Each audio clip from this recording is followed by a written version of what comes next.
Olá pessoal, tudo bem com vocês? Agora eu me comunico com vocês como um homem casado. Um homem com a aliança na mão esquerda. Quase não tinha. Inclusive quase não tinha. Mas é válido provar que a aliança está aqui. Então é isso. Eu me chamo Matheus Fernandes, hoje estou de branco e com um topete bem feito. E aqui ao meu lado eu não sei que Na paleta do Dom Na Pod. paleta do Dom Pod. É um verde que dá spoiler de algo essencial desse estúdio quando ele for renovado, né, para 2024, né? Inclusive, vou já falar sobre isso. Jovem Júnior, estou aqui com o meu amigo Matheus e o seu topete e os nossos convidados que você viu na thumb quem são, né? Dois convidados, que hoje a gente tá com o estúdio repleto, né? De pessoas com um conhecimento talvez nesse momento maior do que o nosso. Não, certamente maior do que o nosso. Só que é uma certeza que nós temos.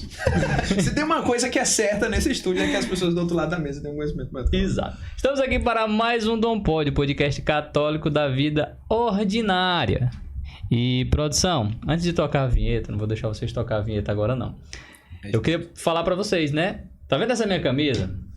Coloca nos comentários que spoiler essa cor... Eu não sei se você tá vendo a mesma cor que ela realmente é, né? Mas... É verdade. Que spoiler essa cor vai dar pra vocês sobre o estúdio pra 2024?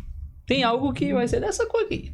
O que será? O que será? Deixa nos comentários aí. Né? E aproveita e em algum canto aqui, que eu nunca lembro qual, deixa eu olhar pra tela ali. É nesse canto. Isso, é nesse canto, bem aqui. Tem um QR Code, né? Que dá acesso à nossa rifa, né? Então com apenas R$10. R$10. O que é R$10? Dá o quê? Quanto? 2 bombas, uma coca? Acho que não dá mais nem isso, não. Não dá mais. Dá não. Mas uma bomba e uma coca dá R$10. Então você aproveita aí pra... sei lá... né, oferecer esse alimento que você não vai comer porque você vai colocar um ponto na rifa. Bota um ponto na sexta-feira. Você vai ajudar. Que aí já ajuda ali. Exatamente. Então, coloca um ponto, ajude na reforma do Dom Pod para 2024. Se você também acredita na evangelização como nós, esse é o seu momento. Produção, toca a vinheta para eu não ficar só enrolando o povo aqui para mais um. Bora!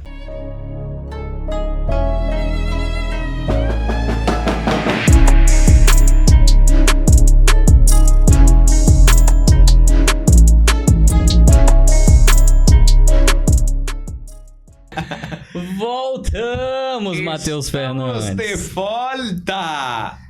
E hoje conosco, Matheus Fernandes, quem? Hoje conosco, presença dupla do seminário. Diretamente do seminário. Mas já tá me incomodando, só vim gente com nome de Matheus. Rapaz, olha... E não vem um Jovessi aqui.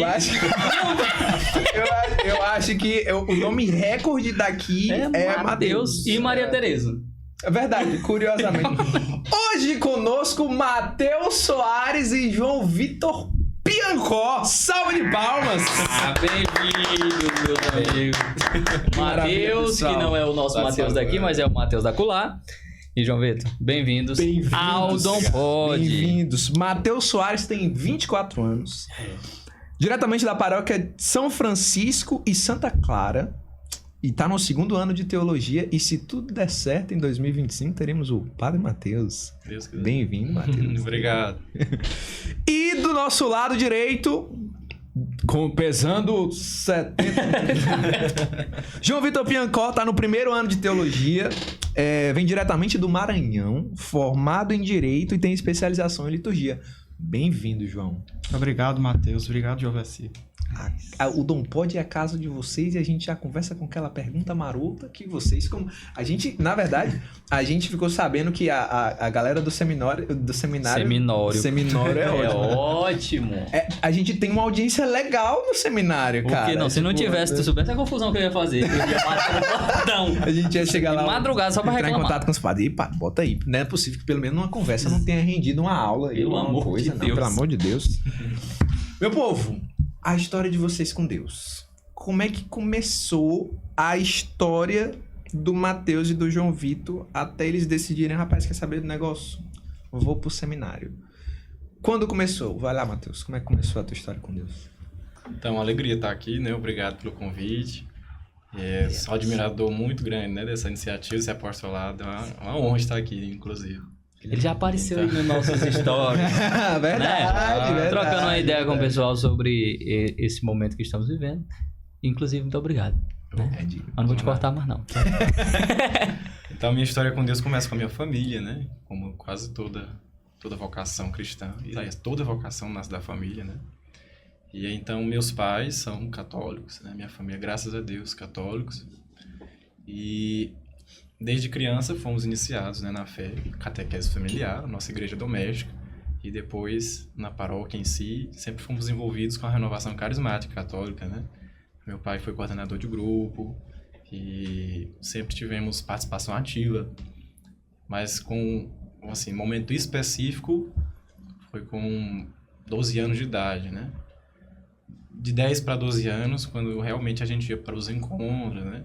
Congressos, sim. Mas especificamente um acampamento de jovens, né? Tem um Ministério Jovem na Renovação Carismática, e lá todos os anos o grupo de oração Luz do Mundo, que é o meu grupo de oração de origem, promovia o acampamento de jovens, né? Que era um momento de mais intensidade, né? Com Deus mesmo. A gente ia para o sítio São Carlos, do Padre Carlos Wagner. E Carlos lá, Wagner. E, meu Deus, era excelente, assim. A gente passava 3 a 4 dias por aí.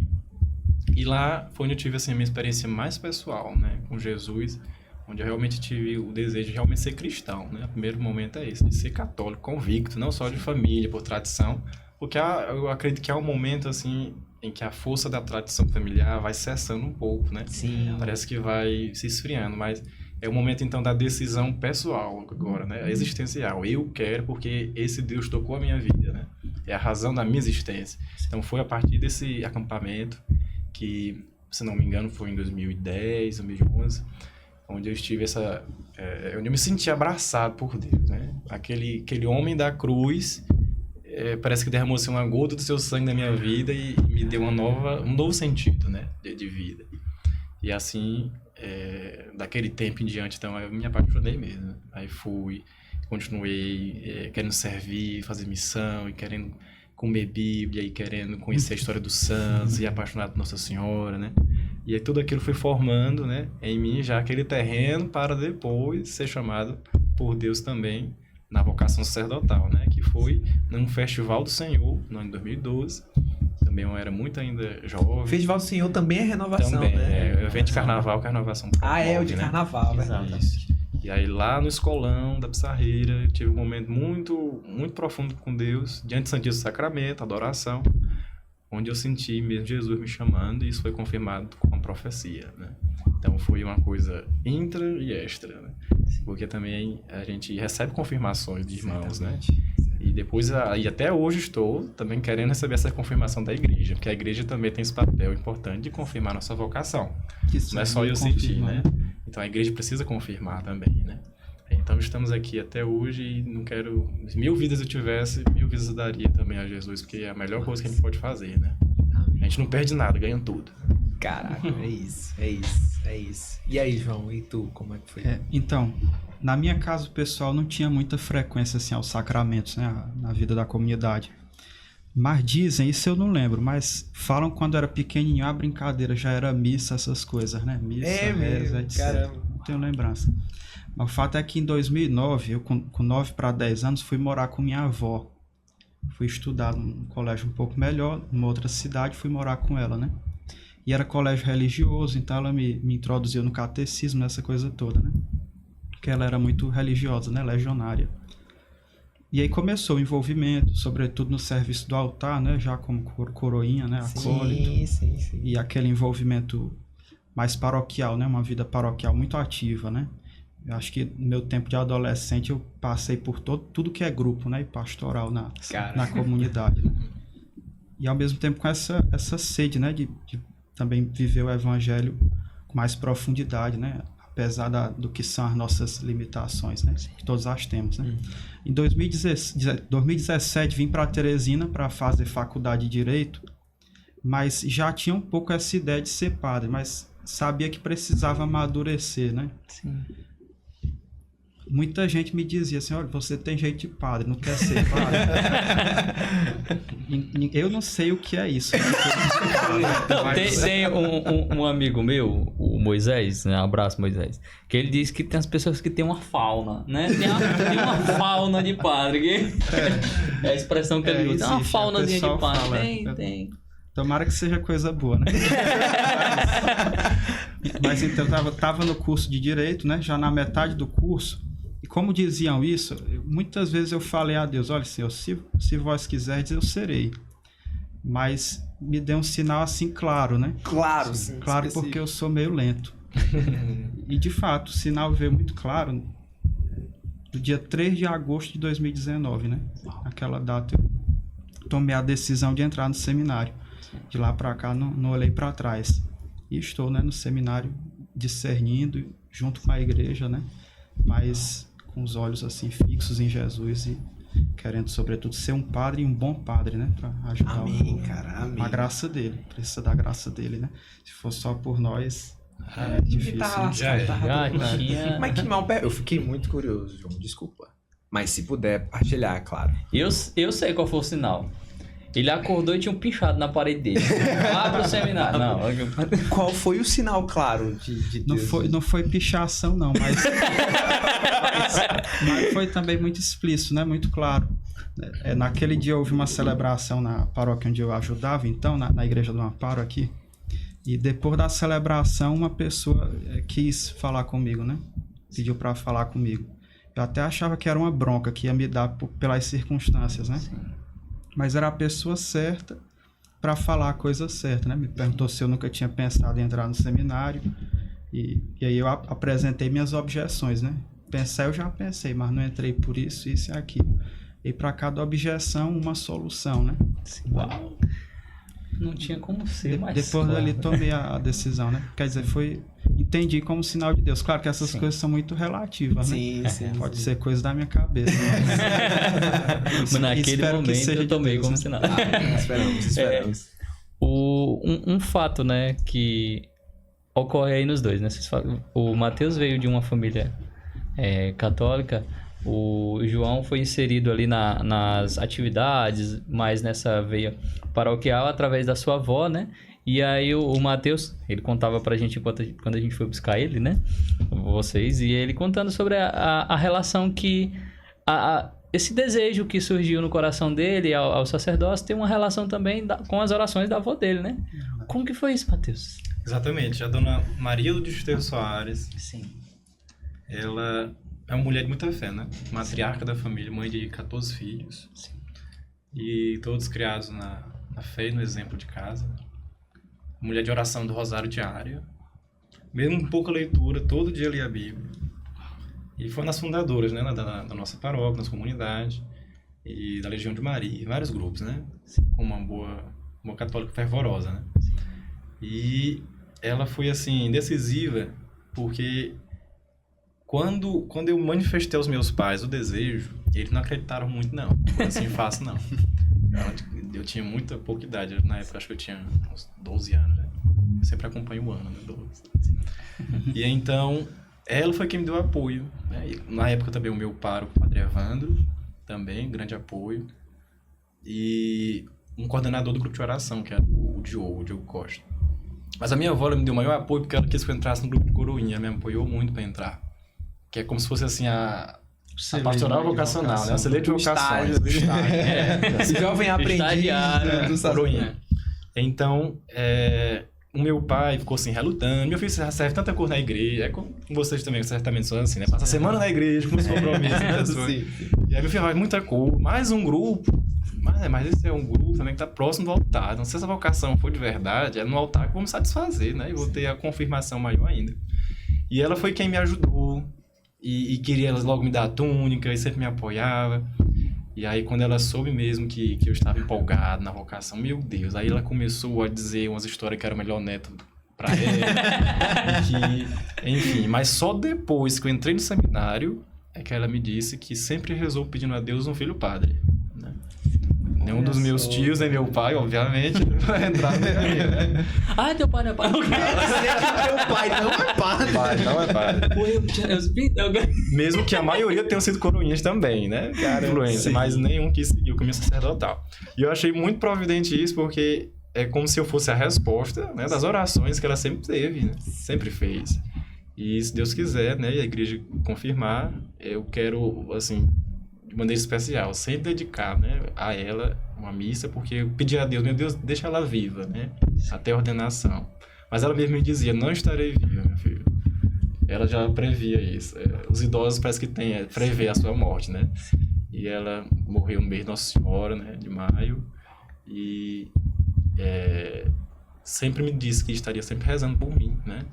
Graças ao JC, que eu fiz também, eu tenho uma carta dela, né, que ela ditou e alguém escreveu, e ela sempre disse pra mim, né, eu estaria sempre rezando por você, sempre me acompanhando, até a minha santa no céu, né, como se fosse assim, a maior madrinha vocacional, é a minha santa avó. Que incrível, que incrível, muito bom. Muito Bendito bom, seja Deus pelas avós, né, que são realmente aquelas transmissoras da fé, né? Certamente. Então, meninos, amigos, senhores, agora que conhecemos um pouco sobre a relação de vocês, e aí, dentro desse momento que a gente está vivendo, do advento, né?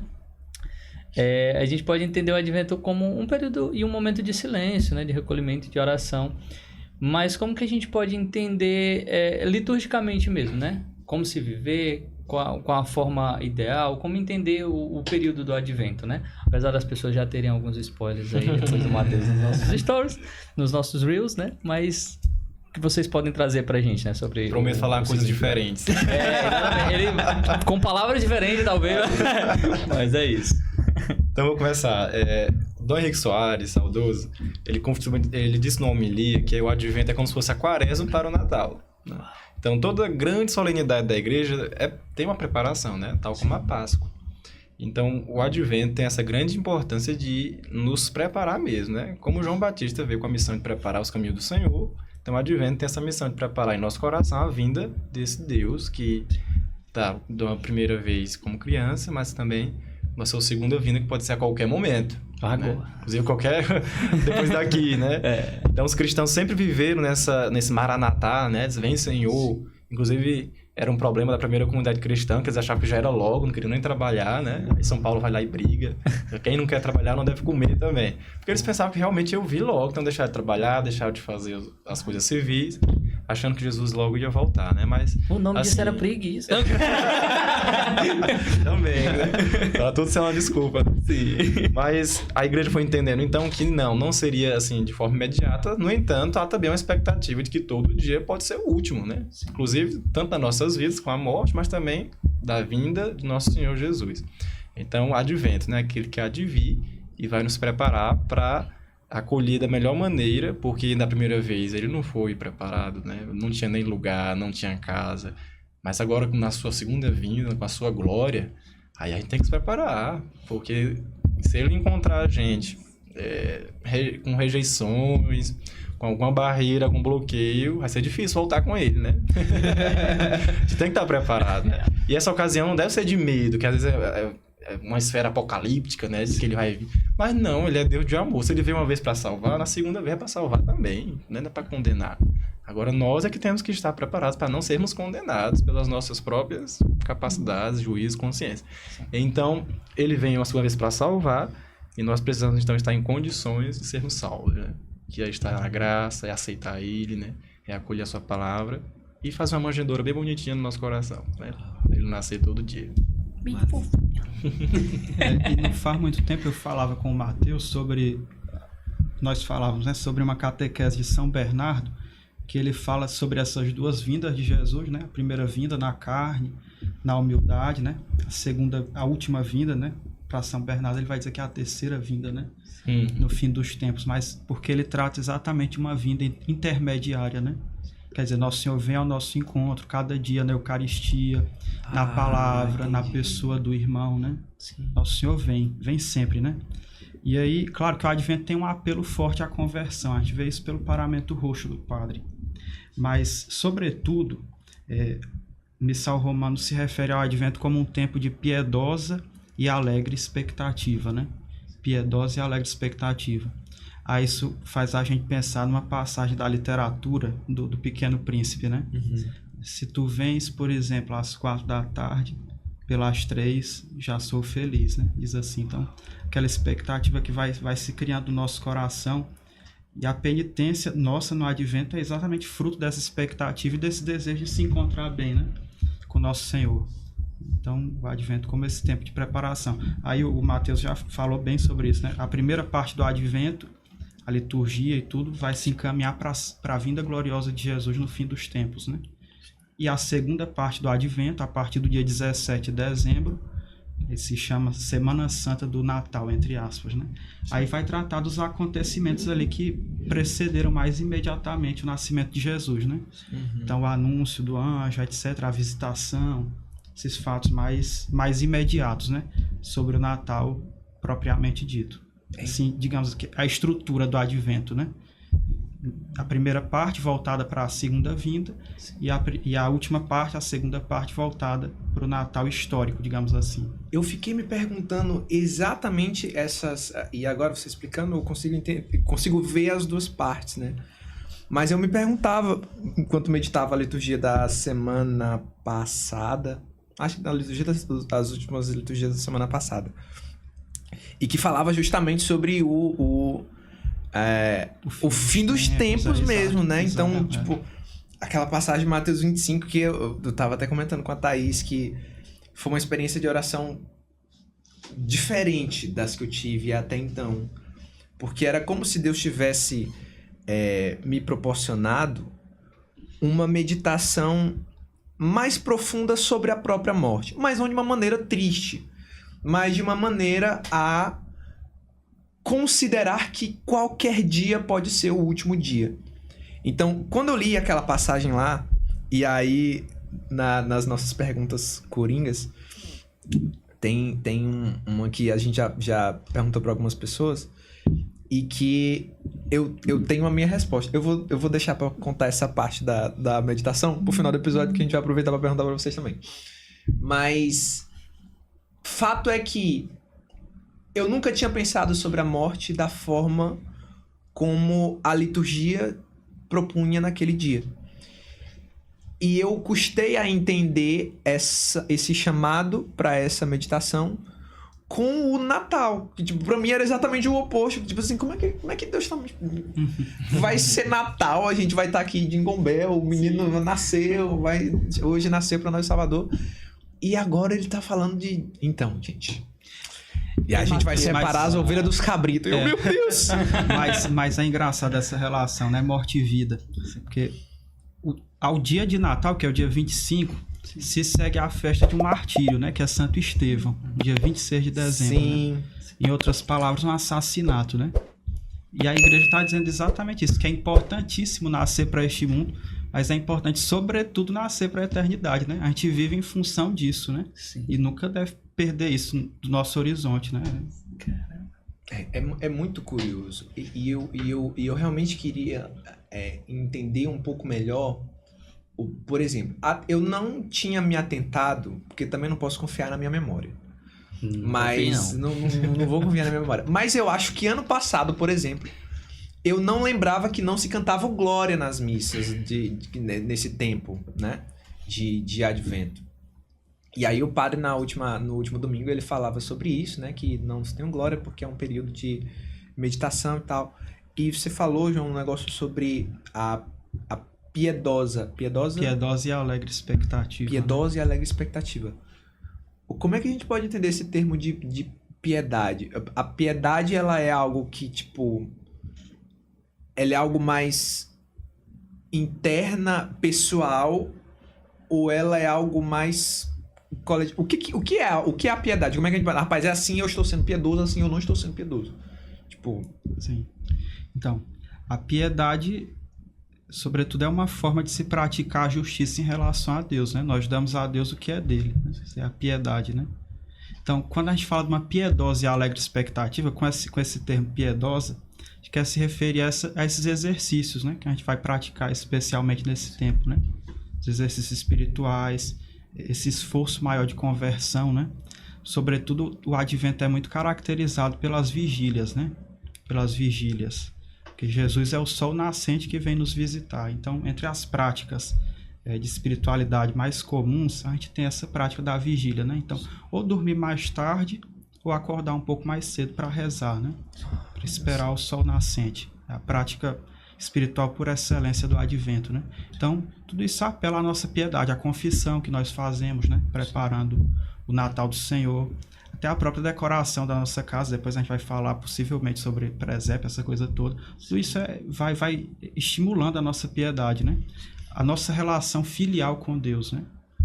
Isso, a piedade, mas também a alegria, né? Porque nós sabemos que ele virá assumindo a nossa carne e virá no fim dos tempos. O Papa Bento XVI, naquela Spes Salve, quando ele fala sobre o juízo final, ele retoma muito isso que a gente está falando. Ninguém deve ter medo do juízo final, pelo contrário, é a nossa esperança, né? A nossa consolação, né? Mas ele também apela para nós um sentido de responsabilidade, né? O Evangelho de Mateus, capítulo 25, é muito claro, né? A gente vai ter uma responsabilidade, né? Em relação ao que a gente fez ou deixou de fazer, né? Na nossa vida. Muito bom. Inclusive, quem não é piedoso é ímpio. Ao contrário de piedade, quem é ímpio, né?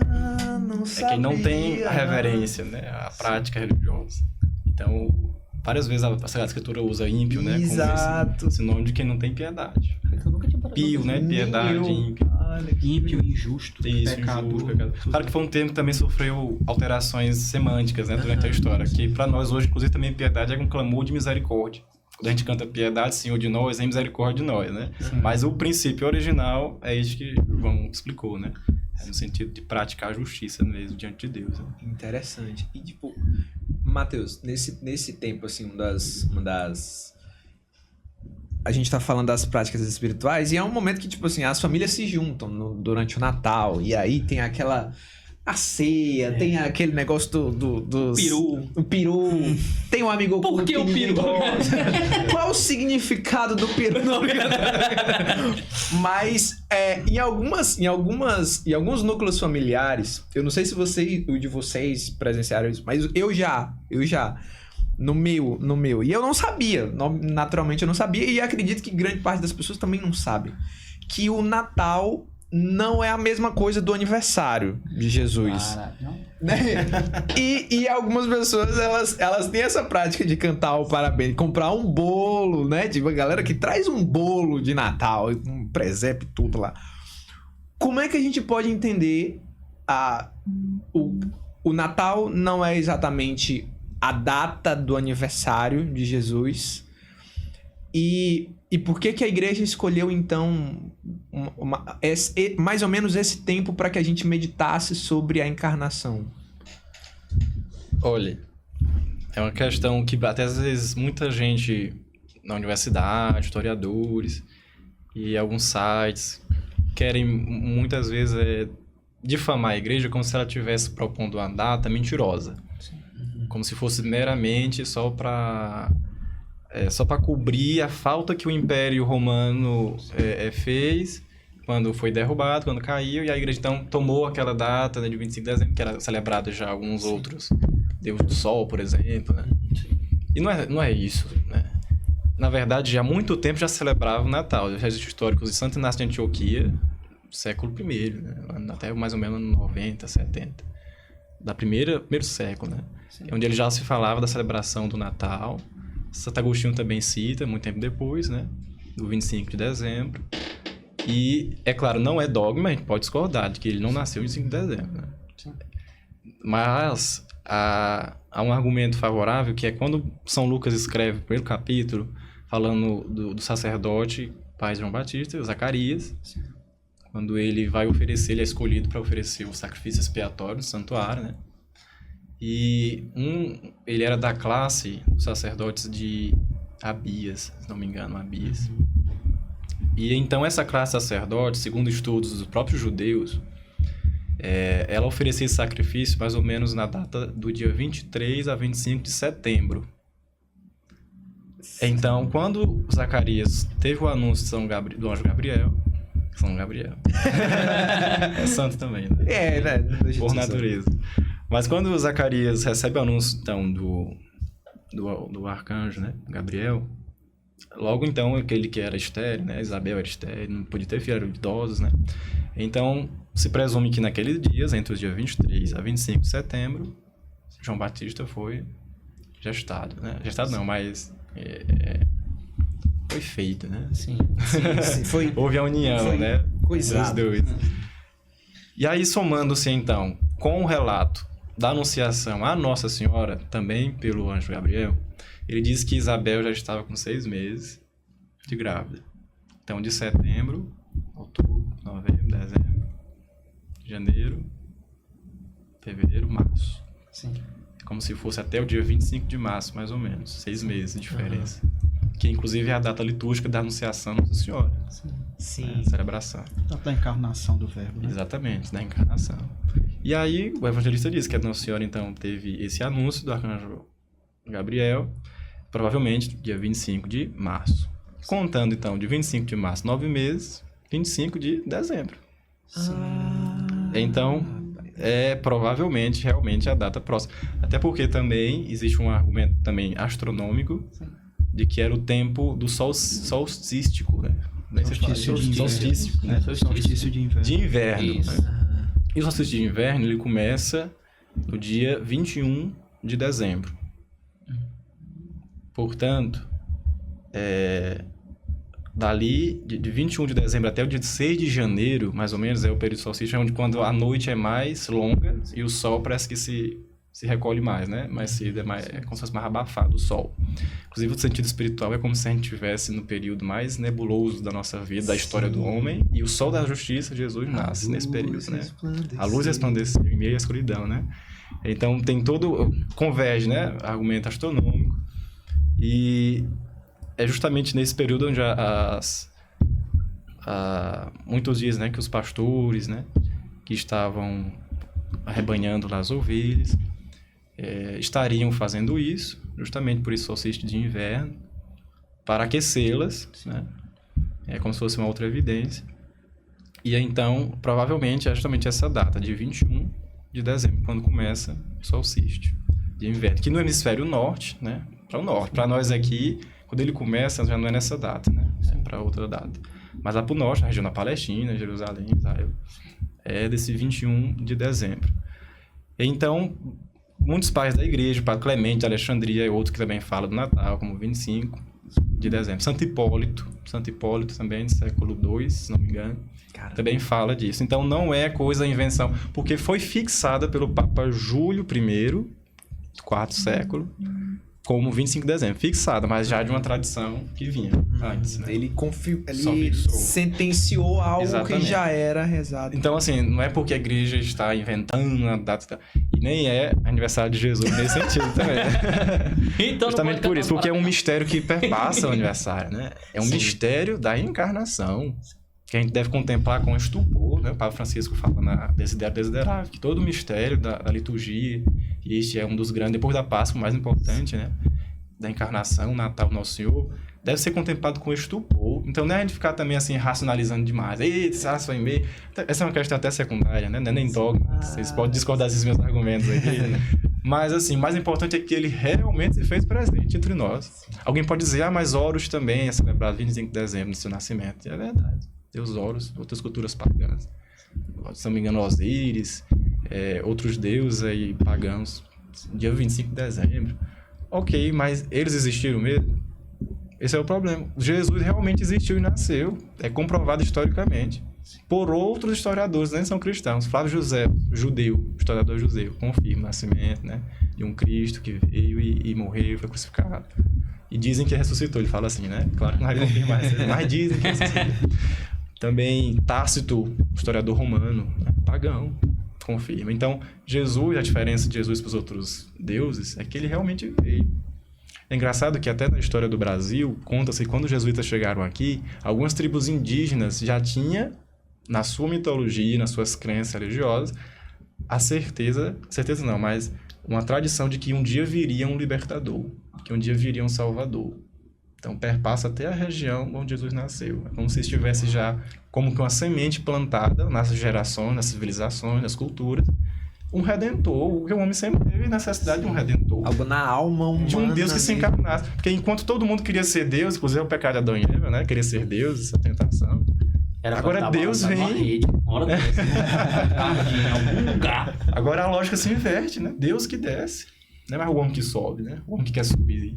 Deus está descendo em nós. Então é uma grande novidade. Eu vi uma frase, não sei ao certo de quem é, mas diz assim que todo menino quer ser homem, né? Todo homem quer ser rei, todo rei quer ser Deus, né? Sim. Aí Nosso Senhor subverte essa ordem. Mas só Deus que seja homem. Exato. Ser menino. Que ser menino, né? Ser menino. Mas é interessante. Eu sempre achei muito curiosa, assim, muito bonita mesmo, essa virada que os cristãos deram, né? Sim. Que os pagãos celebravam a vitória do sol invicto, né? A partir do solstício de inverno, então, os dias vão sendo, assim, gradativamente vão ficando mais longos, os dias, né? Então, a vitória do sol invicto. E aí os cristãos dizem, não, o sol verdadeiro é o sol de justiça, nosso Senhor Jesus Cristo. E é verdade, né? Ele ilumina toda treva, né? Basta pensar na guerra. A gente está assistindo, assim, com tristeza, essa guerra na Terra Santa, que já vem de tanto tempo, né? Sim. Entre árabes e israelenses. E aí, quem foi a única pessoa que conseguiu reconciliar esse povo? Foi Nosso Senhor na manjedoura, né? Havia os pastores judeus e os magos, né? Que eram palestinos árabes, né? Então, ele é o príncipe da paz, é aquele que traz a reconciliação dos povos, né? Ricos e pobres, muçulmanos e judeus, etc. Todos se reconciliam em torno dele, né? Ele traz a paz, traz a luz, né? A luz é o sinal de tudo que é bom, né? Na nossa linguagem religiosa. Isso é muito bonito. E essa história de aniversário, né? Olha, gente, isso seria um total absurdo, né? Assim, pra dizer o mínimo, né? Porque... E Jingle Bell não é parabéns, não? Quer dizer que Jingle Bell não é Não parabéns, pode Senhor cantar, Jesus, em árabe. Eu pensei que era em árabe. Não pode cantar o Jingle Bell na entrada da missa, né? Pode não. Não, mas, então, porque exatamente a beleza da nossa liturgia católica e a grandeza da liturgia é que ela torna atual o mistério que a gente celebra, né? Sim. Então, quando nós celebramos na liturgia o Natal, nós de fato estamos vivendo o Natal do Senhor. Então, se a igreja disser que o Natal é dia 16 de abril e celebrar o Natal no dia 16 de abril, será Natal.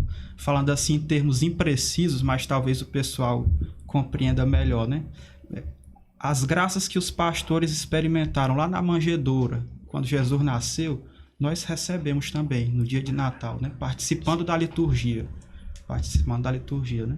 Então, por isso que a liturgia está no centro do Natal cristão, né? Se não participar da missa, aí perde muito em sentido, né? Aí tem algum valor se reunir em família, né? Sim. Mas vai ser mais uma reunião.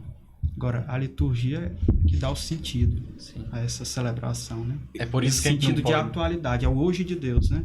Então, já pensou se fosse aniversário Nosso Senhor com 2000 anos? É estranho. O próximo ícone de Jesus. Por isso que a gente não pode Fora geralmente do tempo. considerar o aniversário, porque é um mistério da fé.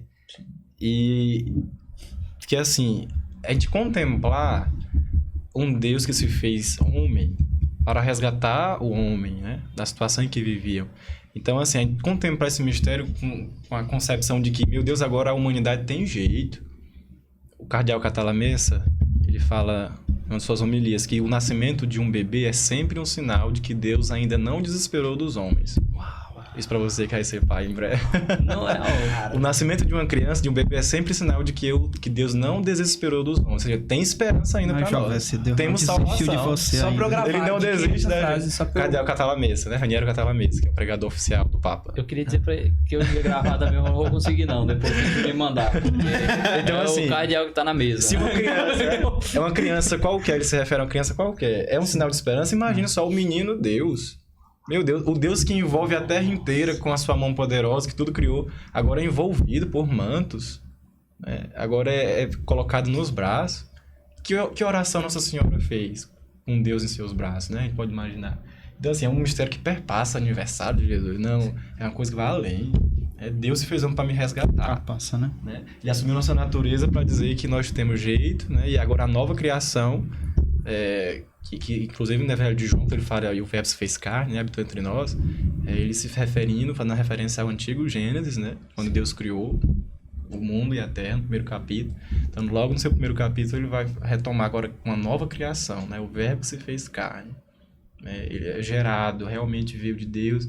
É Deus entre nós, Emanuel, o príncipe da paz, né? Como Isaías sempre fala. E a sua vinda até nós veio nos dar, então, essa grande certeza. Claro que o catecismo fala que não é só por causa dos pecados que ele veio, não. É como se também, se nós não tivéssemos pecado, a pessoa da Trindade, a segunda, que é a parte da Trindade que nós vemos, né? A única, que o Espírito e o Pai não temos visão, e não vimos. Mas a pessoa que se fez visível, palpável da Trindade de Jesus, ele não veio só para salvar dos pecados, é também o primeiro motivo, né? Nos salvar, nos redimir. Mas ele também veio ser modelo de santidade para nós. O homem precisava de um arquétipo, de um modelo, né? De um referencial para ser santo. E também ele veio para nos dar uma natureza também divina, nos fazer unidos, nos unir à natureza divina de Deus.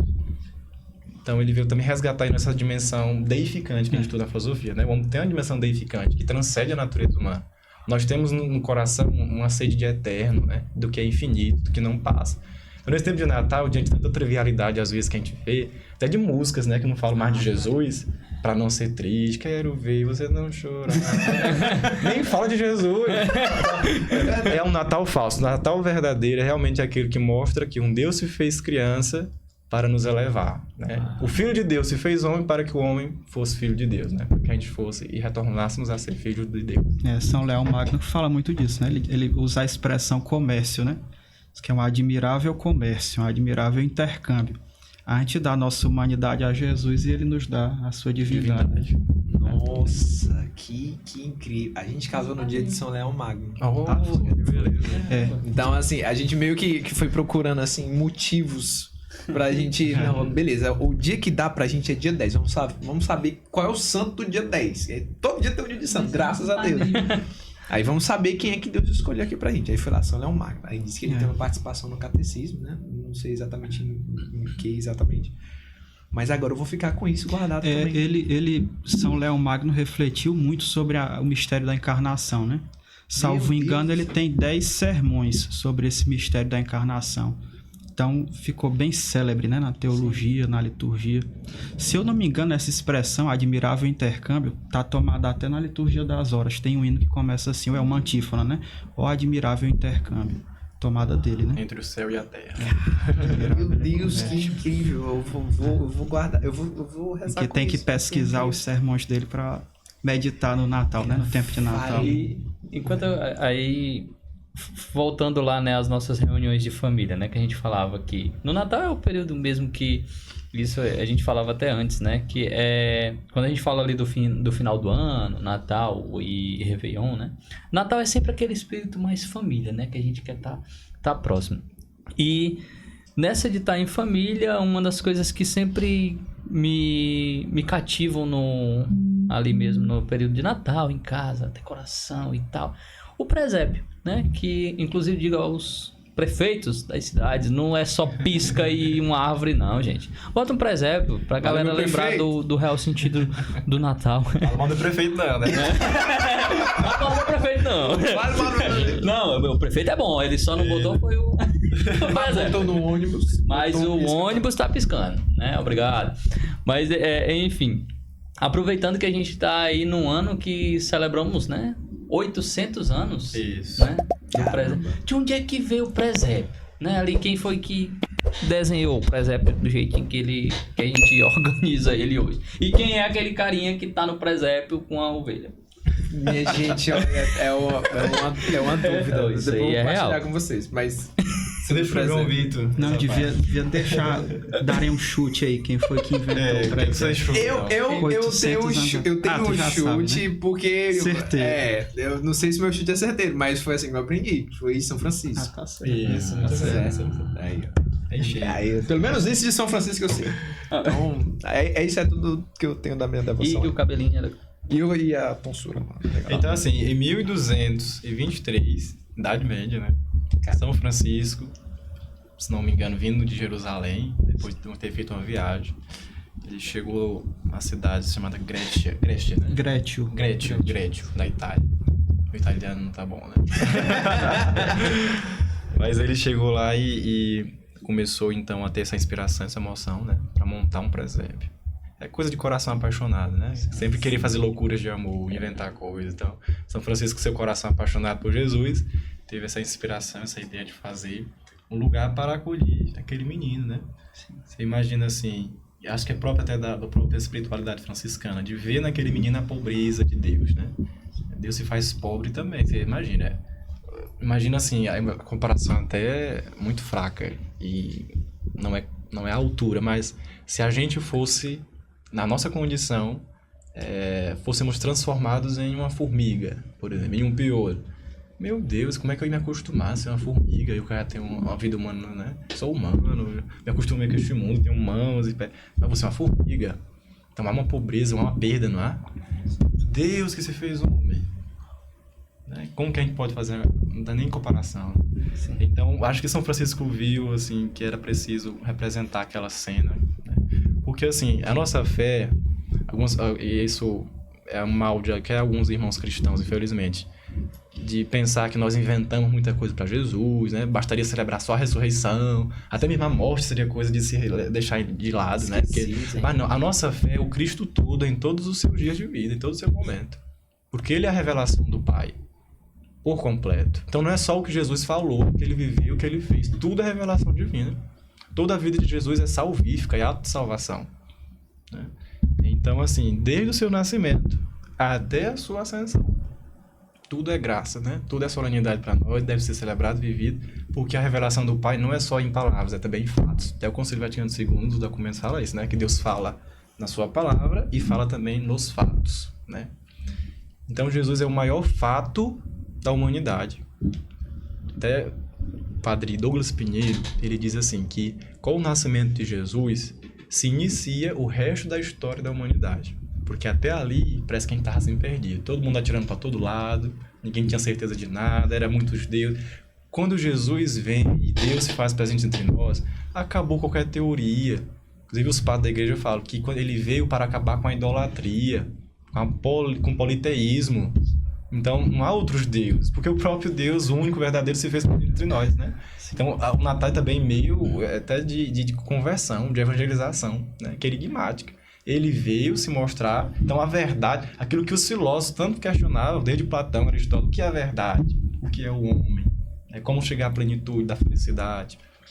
Ele é o homem, ele é a felicidade. Ele era aquilo que todos os filósofos questionavam e procuravam.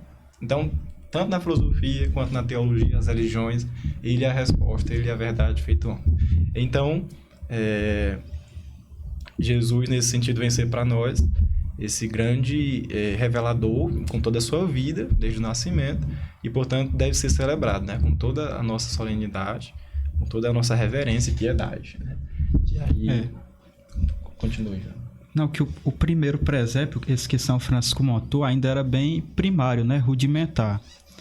Na biografia dele diz que só tinha a manjedoura, o boi e o burro, né? Por causa da profecia de Isaías. Foi até a leitura nas primeiras semanas do Advento, né? Foi uma das leituras, né? Diz que o boi reconhece o seu dono. Até o jumentinho reconhece o seu senhor, mas tu, Israel, não reconheces, né? Fala assim. Caramba! Interessante. Isaías 1:3, né? Isaías 1:3. Primeiro capítulo. É uma comida de rabo que o profeta Isaías dá. Aí, então eles celebraram assim, né? A manjedoura, o burro e o boi. E aí, lá na frente do presépio, daquele presépio, celebraram a Eucaristia, exatamente mostrando essa conexão, né? Se não tiver a liturgia, não faz sentido o Natal, né? Porque a liturgia é que torna atual aquele acontecimento. Aí vale muito a pena nós insistirmos nisso, né? Na importância de se montar o presépio, e o Papa Francisco tem tocado muito nesse assunto, né? Até escreveu uma carta bonita, vale a pena ler, né? Se você está em casa, né? Fazer essa leitura como uma leitura espiritual. O nome da carta é Sinal Admirável, falando sobre o presépio. E lá ele diz, olha, envolvam sobretudo as crianças na montagem do presépio, porque isso cria uma memória afetiva, né? Uma memória afetiva, como o Mateus disse, tem um potencial evangelizador isso daí, né? Ele diz, coloquem em casa, coloquem no trabalho, coloquem no hospital, dos ambientes públicos, né? Porque é uma catequese. Lá está a Virgem Maria, lá está São José, lá estão os reis magos, né? aqueles 3 que trazem os presentes, né? A gente identifica por uma espécie de um turbante na cabeça, né? Que é próprio dos palestinos, dos árabes. Aí tem o rapazinho com cordeiro na mão, os pastores, né? Que foram chamados pelos anjos. Também o anjo, né? E aí o Papa Francisco diz que cada pessoa pode incrementar o seu presépio, colocar outros elementos, né? Eu vi no início do ano passado, fui ver, por sinal, lá no interior do Maranhão, um presépio napolitano, que um frade italiano fez, né? Que é próprio lá dessa região de Nápoles. Nápoles, não sei. Uma coisa assim, Nápoles. Onde é? Eu sei por causa do time. É o Nápoles. Então, aí lá você vê inúmeros personagens, inúmeros cenários, né? Claro que no plano principal tá o menino nascendo, né? Sim. O menino lá na manjedoura. Mas aí tem uma senhora lavando roupa, tem alguém cuidando de uma criação, né? Para mostrar que ele se encarna na história, né? Que ele entra na nossa história. Até tem um texto bonito da liturgia do Natal que os padres podem ler ou cantar, né? Na missa chamada Missa do Galo, né? A missa da noite de Natal. Chamado Calendas. Calendas quer dizer o primeiro dia do mês, né? E lá vai situar historicamente o nascimento de Jesus. Então diz, por exemplo, acho que 21 séculos depois do nascimento de Abraão, 5.000 anos depois da unção de Davi como rei, né? Situa assim, para o povo de Israel e depois para todo mundo, para os pagãos. Diz, por exemplo, se eu não me engano, né, na 4ª Olimpíada, enquanto era imperador César Augusto. Então, para situar historicamente, né, ele entra na nossa história. Aí o Papa Francisco dá essa sugestão, né, de incrementar o presépio também com esses elementos que falam de nós, né? É uma possibilidade sadia do que se chama de enculturação, né? Colocar elementos que falem da nossa vida ali no presépio. Agora, uma coisa bonita da nossa fé, você vê assim, a nossa fé é magnífica. A manjedoura também tem um grande significado, porque era o lugar, é como se fosse um coxo onde botava a comida dos bois, né? E ele é colocado lá em cima para dizer o quê? Que ele agora é o alimento da humanidade inteira. Ele é o alimento de todas as criaturas, né? O pão da vida. Então, ele é o pão da vida. Por isso que Belém nasceu em Belém, né? Beth-Helém, casa do pão. Ele é o pão da vida. Por isso que não faria sentido não ir à missa no Natal, né? Tem que ir à missa, porque senão vai fugir do verdadeiro significado. Caramba, assim, ouvindo vocês falarem aí e fazendo memória de uma meditação que eu fiz com a Thaís tem uns 2 anos, talvez 1 ano, não sei. Mas é como se fosse um retiro de São Luís Maria de Santo Afonso de Ligório. Santo Afonso Maria de Ligório. E que ele faz uma meditação bonita sobre a encarnação, né? E que ele leva a gente a meditar os passos de Nossa Senhora de São José ali e nas casas que eles foram, nos locais que eles foram rejeitados, até finalmente encontrar ali um lugar meio abandonado, mas que se tornou lugar de atração depois, né? O centro. E ouvindo vocês falarem aí sobre a riqueza de sentidos e significados que tem, porque eu juro pra vocês que esse ano, passando por alguns lugares e vendo o presépio, né, alguns presépios montados, né, e eu me perguntava qual o lugar do presépio pra devoção católica mesmo, né? Caramba, será se é algo que ele é opcional, e entendam opcional no sentido de... Não é obrigado a fazer. Isso, será assim, poxa, não é pecado deixar de fazer. Exato, será se seria indigno deixar de fazer? Esses questionamentos de entender o lugar das coisas mesmo, né?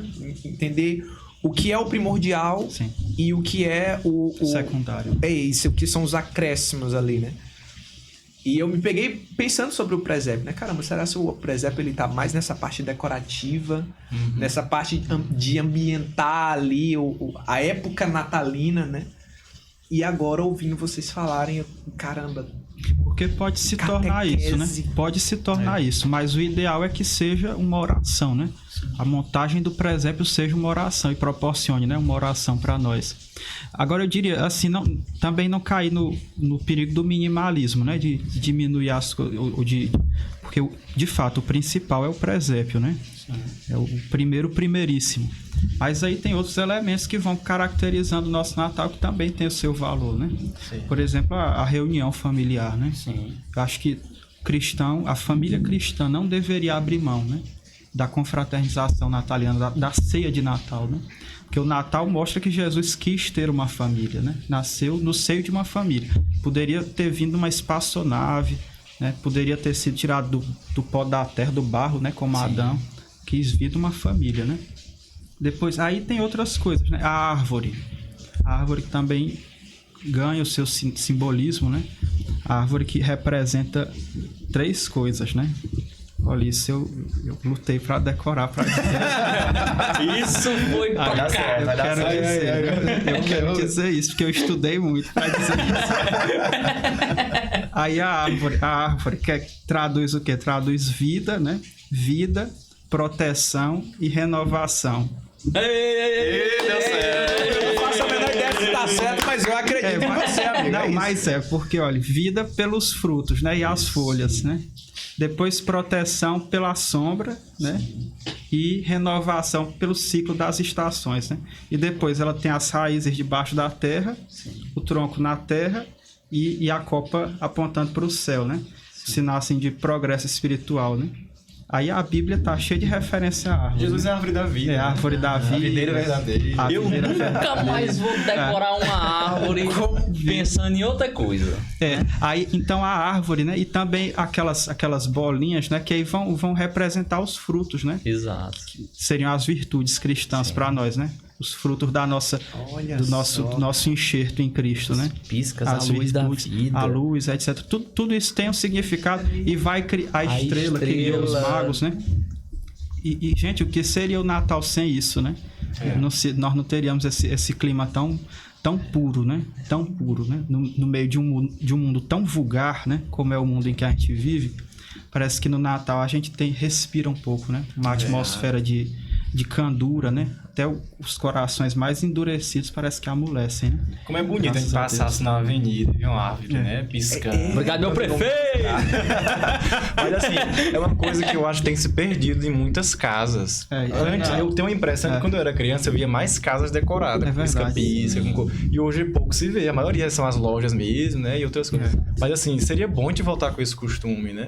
Porque a gente precisa de símbolos, né? Nós sempre precisamos de símbolos, porque o símbolo é uma janela que abre a gente para uma coisa que ele aponta, né? Aponta sempre para um referencial maior do que ele. Então, é um símbolo do Natal, de Cristo, que é a luz do mundo, dessa estrela, né? Mostra que Jesus é justamente esse centro também da nossa vida.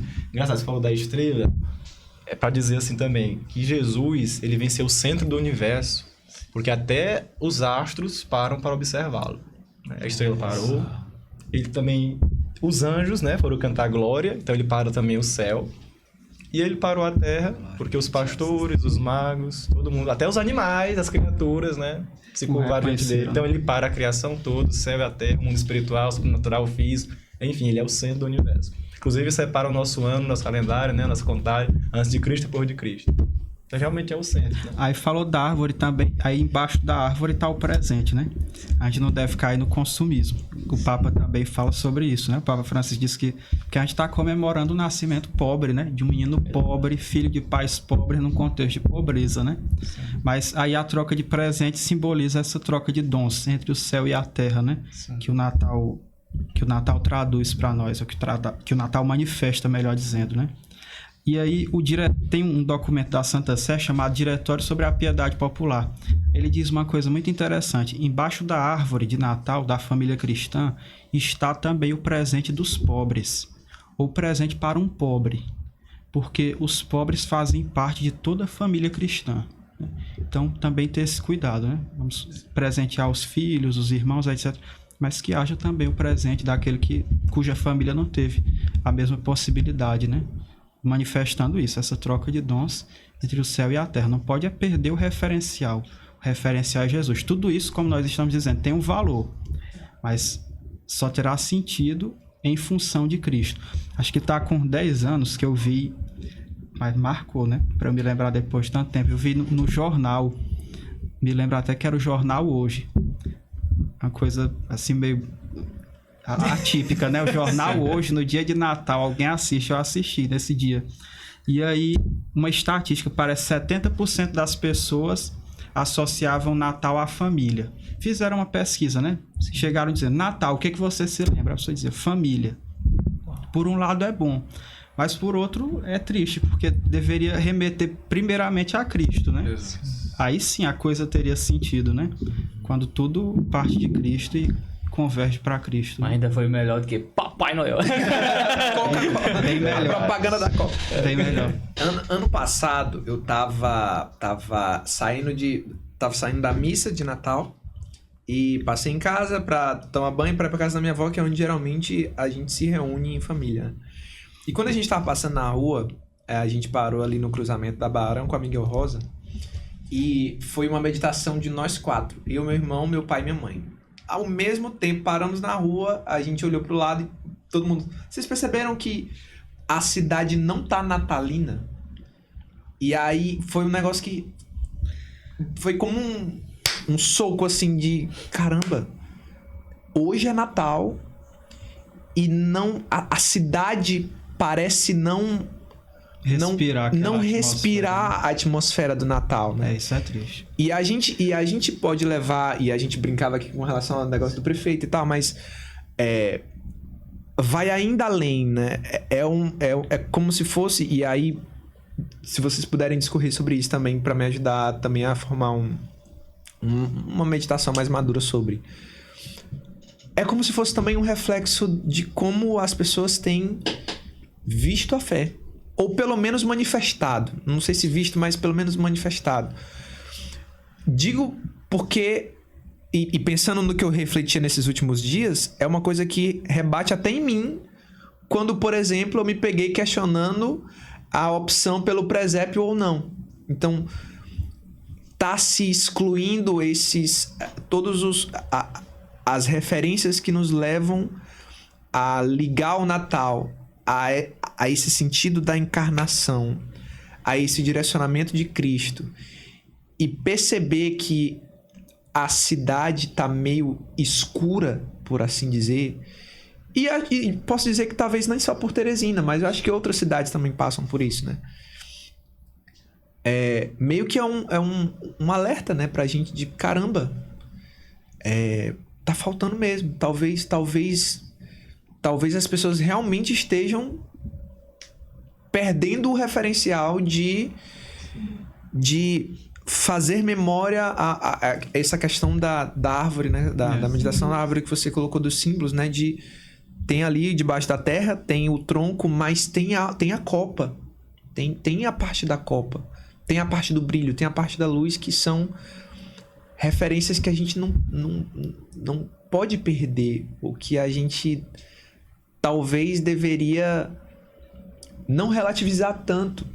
Porque foi triste quando a gente tava no carro, que olhou pro lado e viu a única luz que tinha era a luz do semáforo, entendeu?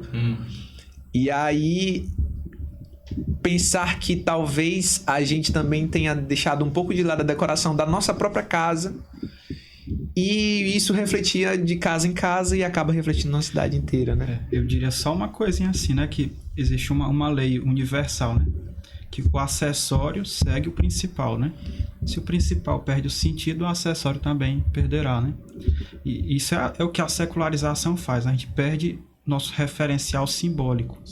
Então, não existe mais lugar sagrado, não existe mais tempo sagrado, né? Você viu, a gente vai para a igreja, nós somos capazes de entrar na igreja de bermuda, porque não tem mais lugar sagrado, né? Então, e você vê como isso vai se perdendo. Por exemplo, a quaresma. Né? O que é a quaresma para nós hoje? Nós somos capazes de fazer uma festinha, uma confraternização durante a quaresma, né?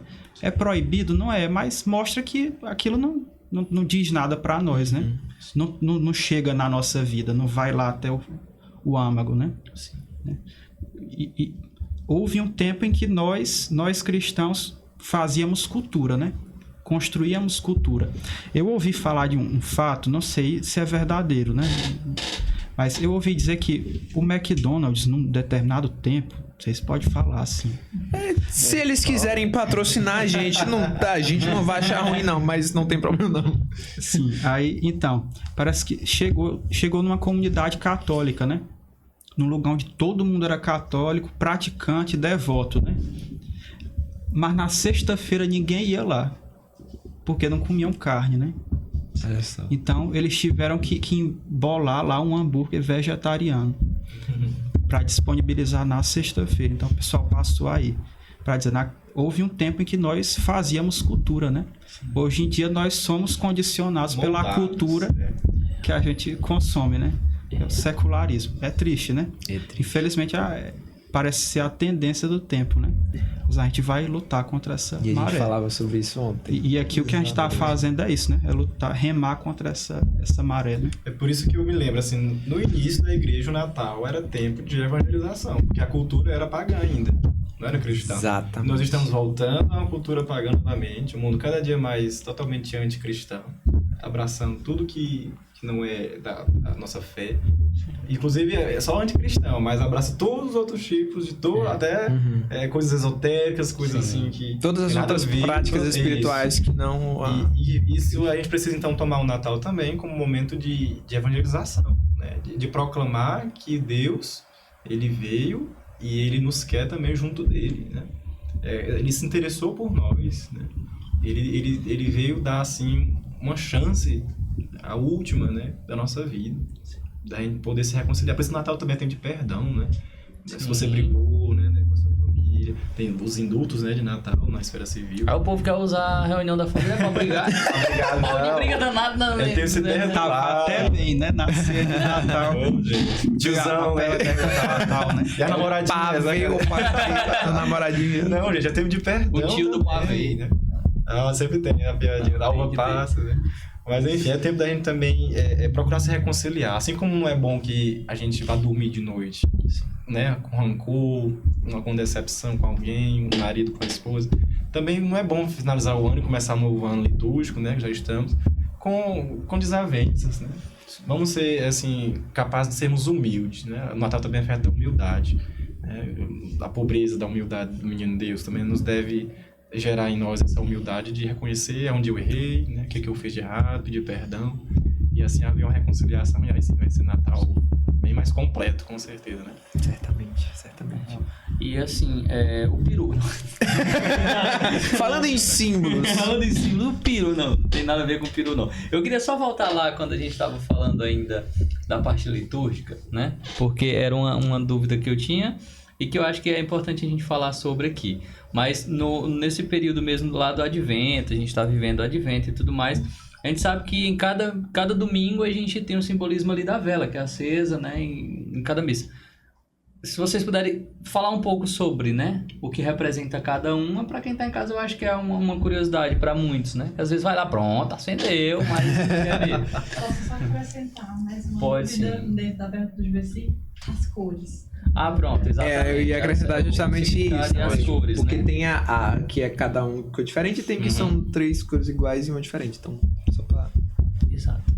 Bom, eu vou deixar essa parte pro João, mas eu começo introduzindo que é uma coisa que quase ninguém sabe, mas pronto, eu até pode confirmar. Mas se não me engano, não me falha a memória, que às vezes é bem traidora, a vela, a coroa do Advento com as velas é uma invenção luterana. Nossos irmãos luteranos. Olha então, só. é um aspecto ecumênico, nós nos unimos com a igreja luterana, né? Então, tem todo um significado que está...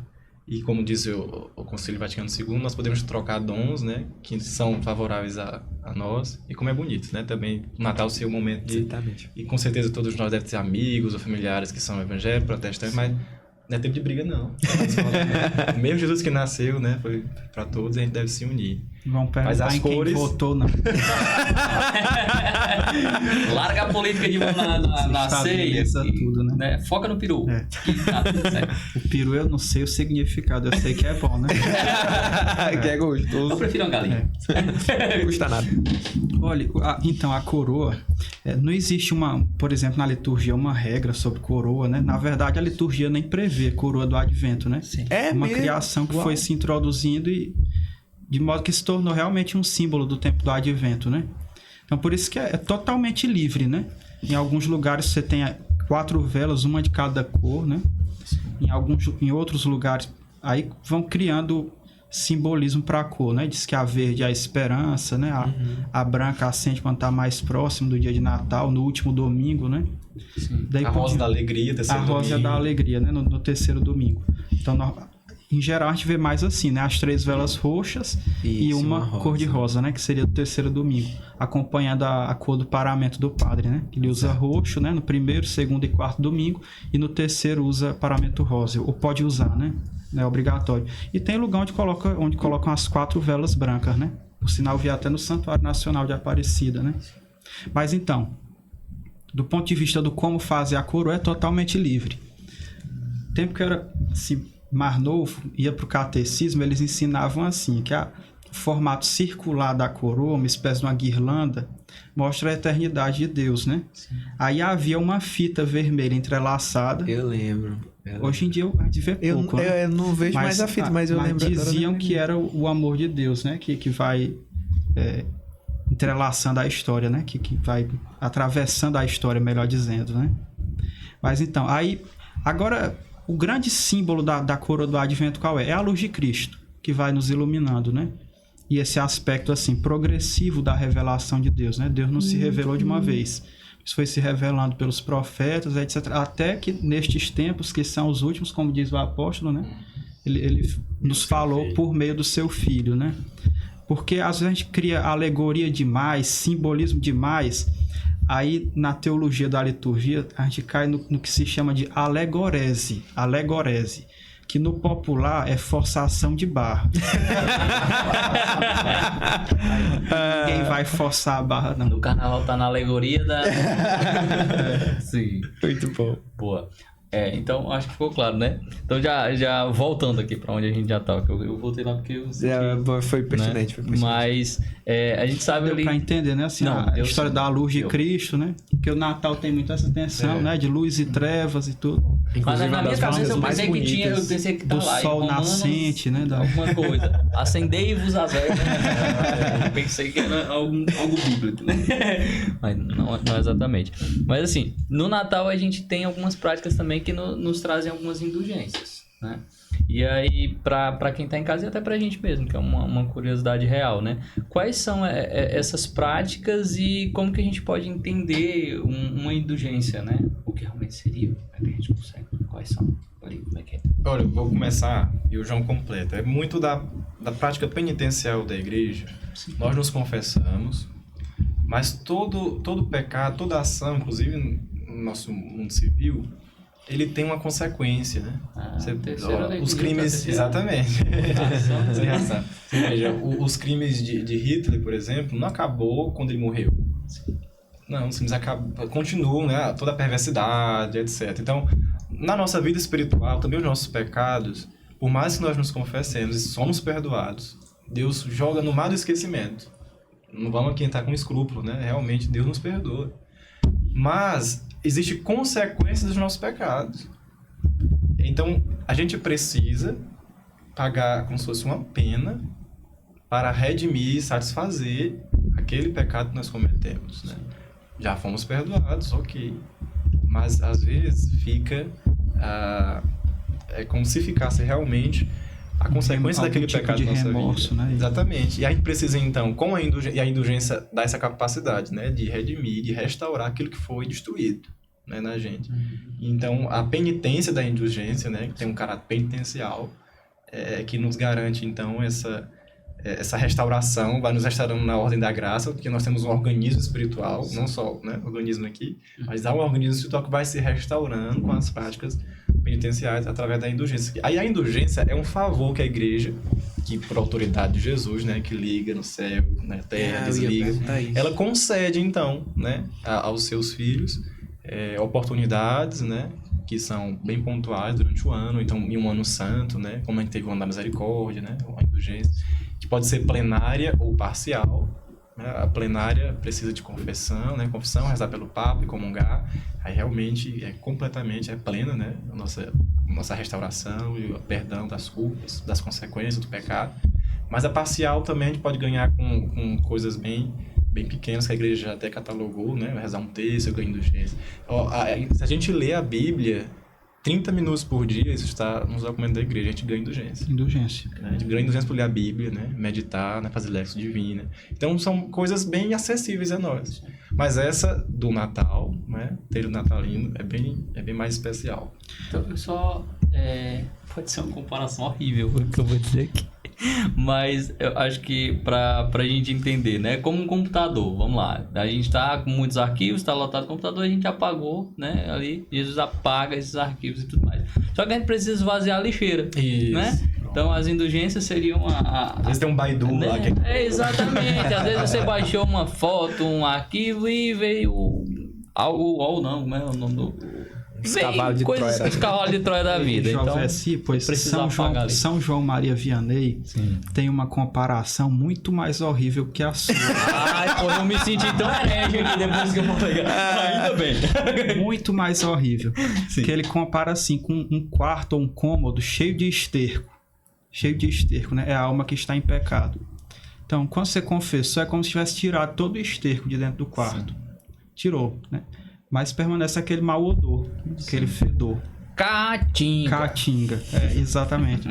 Então, a indulgência, as penitências que a gente pratica é como se estivesse colocando desinfetante, alguma coisa para... Bom, exatamente, tudo isso. Bem mais tosca, né? Até que eu gostei mais. Exatamente. Aí, porque como o catecismo usa essa expressão que o Mateus falou, né? O pecado acarreta uma pena eterna, seria a privação da visão de Deus, né? A condenação ao inferno. Sim. E a pena temporal, que são as consequências do pecado. Até me lembro daquele episódio muito bom aqui do podcast do Padre Rivaldo, né? Sim, que ele falou sobre as mulheres que praticaram aborto, né? Como aquilo depois vai corroendo a consciência delas, né? Traz um peso muito grande, né? Uma marca pesada na história delas, né? Então, o pecado sempre acarreta uma marca negativa, né?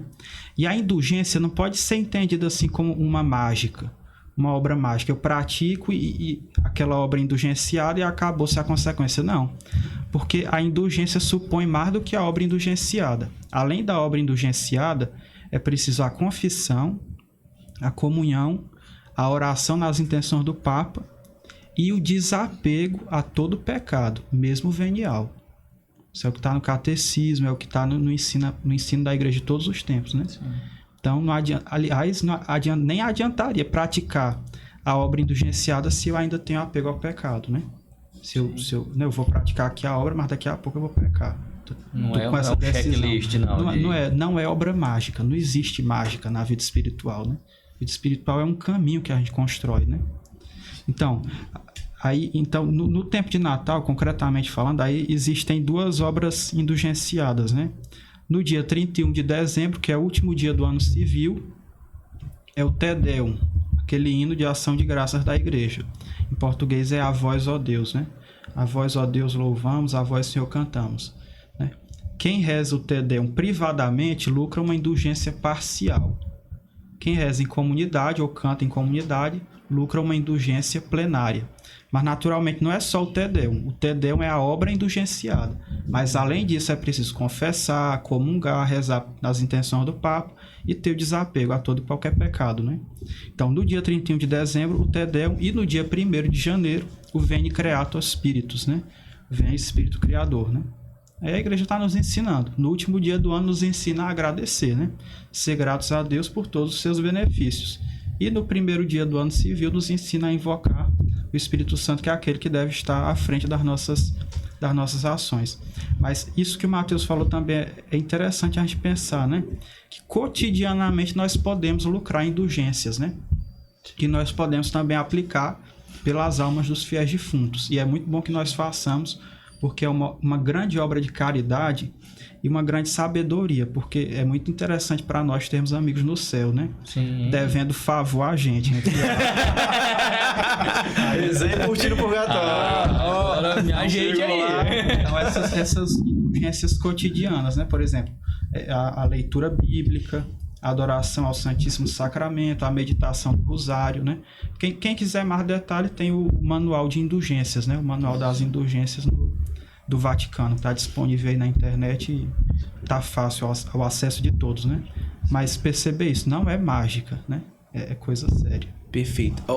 Ainda sobre as indulgências no que diz respeito ao rezar privadamente e rezar em comunidade. O canto do Te Deum, ele é bem popular, né? Eu, particularmente, ainda não o decorei. Então, o refrão tá aqui na minha cabeça. Te Deum, beleza. Aí o depois. Aí eu tenho que ler. O que se configura uma oração privada e uma oração comunitária? Uma oração pública, que chama, né? Pública. Falando assim, me colocando como cristão que tá perguntando mesmo. Eu rezo, eu canto ao brado, né? A plenos pulmões, o refrão e as estrofes. O que eu consigo professar, eu vou professando. Mas o que eu não aprendi por pura ser vergonhice, não tenho o que dizer, eu não faço. Mas, por exemplo, se você está em comunidade e é cantado, não é rigorosamente obrigado a cantar todo, né? Vai, por exemplo, que você vai participar do Te Deum no Vaticano. Lá eles cantam em gregoriano, em latim eu não sei, né? Uhum. Acho que também daqui de nós talvez ninguém saiba, né? Mas Te Deum lá, mas a gente acompanha, né? Acompanha espírito de oração em sintonia com aquilo e lucra a indulgência. Normalmente, como disse, não é mágica. Não é assim, eu esqueci um verso. Vixe, perdi a indulgência, não é assim. Ou vacilo, Ou vacilo, né? Porque o canto litúrgico é feito a uma só voz, na oração que a gente fala, a uma só voz, então é como se toda a igreja cantasse uma única voz, que até eu falo que é a voz do próprio Cristo, né, que canta também conosco, cantar em Deus o cântico novo no Salmo, né? Então, por mais que eu não saiba, eu canto, mas se eu estou lá junto com a minha intenção, eu estou associado a essa única voz, que Cristo cantou. Porque exatamente por esse fato, que é público, é comunitário. Agora, vamos supor, na minha paróquia, de repente, não cantam ou não rezam, porque pode também rezar, né, em comunidade. Sim. Inclusive, na minha paróquia, o padre fazia isso, colocava na folha de canto o texto do Te Deum, como ninguém sabia cantar, então a gente rezava, né? Todo mundo rezava junto. Mas também se pode rezar privadamente, né? Então, não rezou na paróquia, vou rezar, pegar o livro, vou rezar com minha família, etc, né? Então, isso é importante. O Te Deum no último dia do ano e o Veni Creator no primeiro dia do ano civil. Perfeito. E, pessoal, já caminhando aqui pros finalmente do nosso episódio. Muito bom. Que conversa... eu aproveitando aqui... Vai. Pra eu não esquecer de falar no final mesmo aqui do episódio, né? Mas quando a gente tem a oportunidade de falar com vocês seminaristas mesmo, né? E é uma alegria muito grande que eu sinto, sabe? De saber o quanto a gente tá bem assistido, cara. E o quanto é belo o que o seminário tem construído, né? Na vida mesmo de vocês e o quanto que a gente tá bem. De quem vai acolher a gente aqui, né? Ou lá, não sei onde é que vocês vão. Mas é uma alegria muito grande, né? O quanto que Deus é presente na vida de vocês, no conhecimento de vocês, que é um fato. Não dá, sabe? Eu amo vocês, cara. Deixa eu ver se agora Dom Jacinto que sempre dizia, né? Sim. E diz, né? Que, assim, um dos grandes tesouros aqui da Arquidiocese de Teresina é exatamente o laicato, né? Sim. São vocês, né? Então, se vocês têm alguma alegria de ter a gente, muito mais nós temos, assim, de ver o testemunho de vocês, né? Eu creio que é um testemunho que edifica muita gente, mas sobretudo a nós, né? Que fazemos, assim, uma opção de entrega mais radical, né? A gente se sente meio deficitário, né? E assim, premido, forçado a dar mais, a fazer mais, né? Como vocês estão tentando fazer, apesar de toda a dificuldade que deve existir, né? Sim. Estão fazendo alguma coisa a mais, né? Fazendo algo a mais. Nós deveríamos fazer muito mais, não fazemos, né? Vocês nos ensinam também, com certeza. É um exemplo para nós. Eu faço das palavras do Joveci as minhas porque... pra gente e à medida que a gente vai amadurecendo na fé e tendo a oportunidade de viver em comunidade paroquial, a comunidade que Deus separou para nós mesmo, né? A gente vai entendendo a riqueza e a esperança que existe num ministério sacerdotal. Então, quando nós nos encontramos com um sacerdote, a gente sempre comenta, né? A Thaís também... Que, por exemplo, quando a gente vê uma religiosa na rua, dá um quentinho no coração. É ver a igreja, sabe? É ver o Cristo ali andando comigo. A gente falava sobre os símbolos e falava sobre as percepções do mundo, né? E falava sobre o seminarista, ele tem uma fauna, assim. Ele tem o jeito do seminarista, né? Fauna, assim, um negócio. São coisas que quanto mais claro for pra gente, mais esperança para as nossas almas, sabe? Então, tá aqui sentado com vocês, futuros 2 sacerdotes, com fé em Deus, e eu creio, e rezarei por vocês, rezaremos por vocês. É esperançoso. A vocação de vocês é esperança pra gente mesmo. É saber que quando eu vacilar daqui a pouco, eu vou recorrer ao João, eu vou recorrer ao Mateus, arrependido, vou confessar os meus pecados e vou ter a graça de Deus atuando sobre mim, né? E da mesma forma, o cuidado pastoral, né? É ter a confiança de que as pessoas, né, o povo de Deus vai ser assistido por sacerdotes que estão interessados nas almas das pessoas, sabe? Mais do que a parte...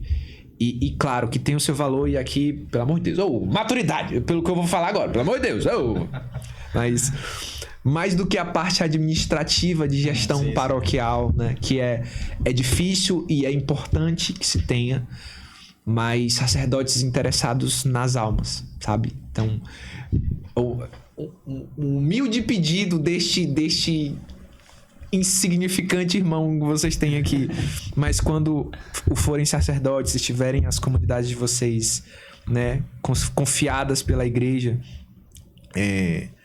falem com eles sobre isso que a gente conversou aqui, sobre a importância das indulgências, a importância da confissão, porque a gente fala sobre isso, né, que é bom que a gente tenha descoberto enquanto ainda está vivo, mas ao mesmo tempo é meio triste a gente ter descoberto já tarde da vida, entende? Amei, né? Tarde te amei, sabe? Se eu soubesse disso na minha adolescência com 12, 13, né, com jovem ainda, talvez a minha alma tivesse passado por menos... Enfim, mas Deus é quem sabe. Deus é quem sabe. Tem que ter confiança na providência, né? Exato. Aliás, a providência de São Tomás, né? Providência de Deus significa que Nosso Senhor nos oferece tudo de que nós necessitamos para nos salvar, né? Sim. Isso é a providência de Deus. Porque às vezes a pessoa tá andando no sol quente, passa o carro, né? Sim. Isso foi a providência de Deus. Quer dizer que se não passasse o carro, aí Deus não seria providente, né? Não, a providência vai muito além, né? Deus nos oferece todos os meios para nossa salvação. Aí o Mateus falando aí, a gente sente o peso da responsabilidade. E eu também achei engraçado ele dizendo que viu uma religiosa na rua e deu quentinho no coração. Porque normalmente a gente não vê uma religiosa. O João Cláudio Moreno disse que a gente só vê de duas. Aí ele quebrou a teoria, né? E aí, gente, assim, pra gente terminar o episódio com mais uma meditação profunda a respeito desse tempo. Das várias práticas que a gente conversou aqui ao longo da nossa conversa, quais as práticas assim vocês deixariam como dicas para que as pessoas consigam viver bem espiritualmente, comunitariamente, socialmente, o tempo do Advento, do Natal, de maneira a brilhantar toda essa riqueza que a gente conversou aqui? O que vocês poderiam dizer aí pra galera? Bom, primeiro, a espiritual, a oração, né? Não devemos deixar de rezar, porque é um grande mistério que só é perscrutado com um sentido espiritual, né? Com os olhos e a visão espiritual. E depois é que nós, pelos elementos externos, vamos manifestar isso. Mas, assim, se colocar diante de Deus, né? Existe até um exercício naciano, que é a experiência com o menino Jesus. Você vai rezar com o menino Jesus em seus braços. Então, o que você vai dizer para aquele menino? Faz um carinho no menino agora, né?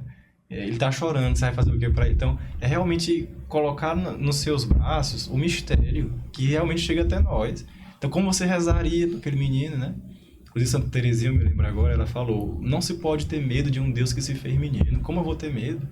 né? Então, se aproxime de Deus, né? Se você que nos assiste está longe, se você por alguma situação ficou distante, mas é tempo de se aproximar dele, porque ele nunca se fez tão próximo como agora, né, no Natal.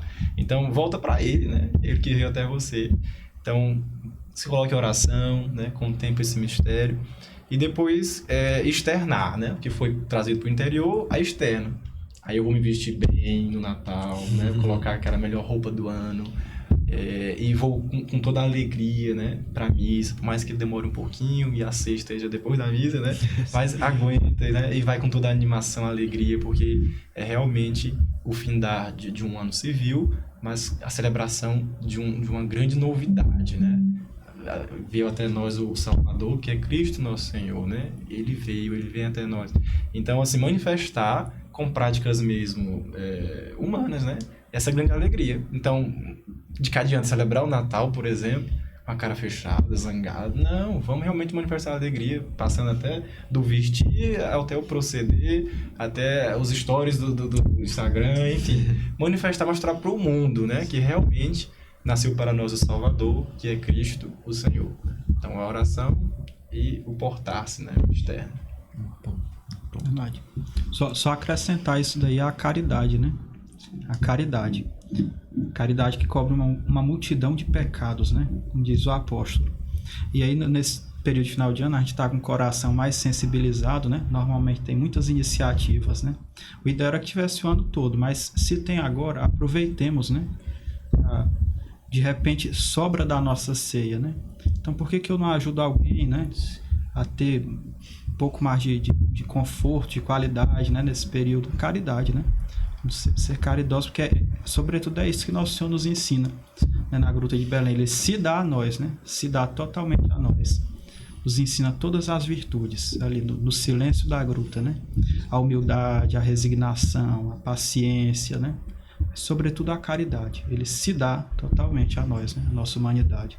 Que incoerente seria de nossa parte passar um Natal em que, por exemplo, o meu vizinho tá sozinho, eu sei que ele tá só, nem chamei... Só desempregado, deprimido, sim, né? Por que não, né, fazer um Natal, por exemplo, do condomínio, quem mora em condomínio, né? Se reunir, tem muita gente que mora só. Aqui no bairro tem, né? Muitos de estudantes moram só, enfim. E às vezes a gente sabe, né, de vizinhos que não tem uma ceia para comer. Então vamos realmente também pensar nesse, né? E outra coisa, convidar, né? Isso é interessante, convidar, né? Propor não é impor. Propor não é impor, né? Então não custa, né? Convidar os vizinhos para participarem dessa nossa alegria. Se nós estamos tão felizes perto de Nosso Senhor, então nós queremos trazer os outros também. O bem se difunde, né? O bem é difusivo. Então trazer as pessoas, chamar para a missa, vamos para a missa, depois nós vamos cear juntos, né? Olhar para quem está do nosso lado, né? Como disse, né? Estão ao nosso redor essas pessoas que precisam de nós, né? Pessoas deprimidas, pessoas que enfrentam algum tipo de crise, né? Então, sejamos a presença de Deus, né? Na vida dessas pessoas, celebrando com elas e nos alegrando com elas também pela vinda do Messias. É isso. Temos, hein? Temos. Que é isso. E, assim, pra gente encerrar, né? O peru... Não vamos falar de peru aqui, gente. É assim... O bom não é falar, o bom é comer. O bom é comer. Comer, né? E aí, Não é assim, o sentimento que fica no Natal, né? Para com as pessoas que acompanham o episódio até aqui e não se inscrevem. Olha, eu acho isso um absurdo. Às vezes você precisa de uma indulgência plenária. As pessoas que acompanharam vocês aqui... Isso é pior do que não comer peru, né? Não, certamente. É pior que não montar a árvore de Natal. É grave. Mas é isso, meu povo. Meninos, mais uma vez, muito obrigado. Nós que agradecemos. Né? Obrigado. Mateus, ter vocês aqui... É mais uma vez encher a gente não só do conhecimento, mas da esperança mesmo de Deus nas nossas vidas, né? A gente em breve vai ter aí não sei se eu posso, não vou dar spoiler não, mas em breve vai sair algo aí do Não Pode, mas que a gente falava sobre isso, né? Sobre o quanto que cada experiência aqui, cada conversa que a gente tem com cada convidado que passa aqui é um carinho de Deus mesmo na nossa vida, né? O que tem nos sustentado para tudo que a gente vive na nossa vida ordinária mesmo, né? As dificuldades que a gente passa, às vezes as dores que a gente carrega, né? Muita coisa se justifica e é mesmo um carinho de Deus aqui nessa mesa, né? Então, muito obrigado pela presença de vocês aqui e a vocês que acompanharam também esse episódio até aqui. Muito obrigado. Não esquece, por favor, de deixar seu comentário aqui do que você achou do episódio, curtir, compartilhar no grupo da família. Já aproveita para compartilhar no grupo da família e convidar todo mundo a se reunir para a ceia de Natal, né? Reunir esse povo em casa e lembrar também. Eu sou o cara chatão aqui que eu fico lembrando o povo da nossa rifa. Ei, né? Não é possível você ter esquecido a rifa depois Pelo amor de Deus, né? Já tá acabando, o ano tá acabando e a gente ainda não conseguiu ponto suficiente na nossa rifa para reformar o nosso estúdio. Aproveita o 13º, né? Aí, ó, tá vendo? Providência. Aproveita o 13º. E se você não tá precisando dele, compre todo de ponto. Não. Um pontinho, com apenas R$10 você adquire um ponto da nossa rifa, que não é apenas um ponto para ajudar, mas você tem a oportunidade de ganhar um dos prêmios, né? Que, cara, são 11 prêmios. Um rifão. Né? E um rifão, prêmios top, meu amigo. Eu queria passar aí um final de semana, né? Ter uma estadia na praia, né? Pegar 6 amigos seminaristas e... Exatamente. Olha só. Eu tava dizendo pra o semana pessoal... Luiz Correia. A gente compra mesmo. Tava dizendo pro pessoal da equipe, né? Que nós somos 3 casais, são 6 pessoas. Eu acho que nessa estadia aí criança nem conta. E aí a gente ia lá gravar, né, a casa. Só que a gente já ia gastar o prêmio. Mas se a gente fosse pra lá, ia gastar o prêmio. Então não dá pra gente filmar pra mostrar pra vocês. Mas é incrível, né? Vale a pena. Pelo menos uma história, né? Exato. Mas na porta lá, não vamos entrar não. Mas, né? Tem vários outros prêmios legais. Uma identidade visual, olha. Feita por quem, Matheus Fernandes? Por nós, porque o nosso sobrenome é trabalho. O que a gente sabia fazer e a gente...